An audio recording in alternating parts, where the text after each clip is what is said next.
What makes Johnson & Johnson Vision unique in the space that we're in is we are the market leader in contact lenses.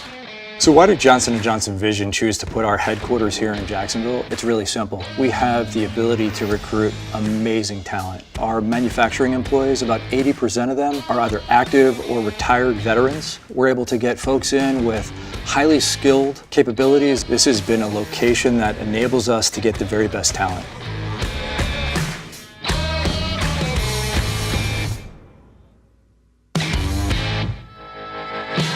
That product is being moved by freight, truck, boat, air, and all of that is being centrally deployed out of this campus.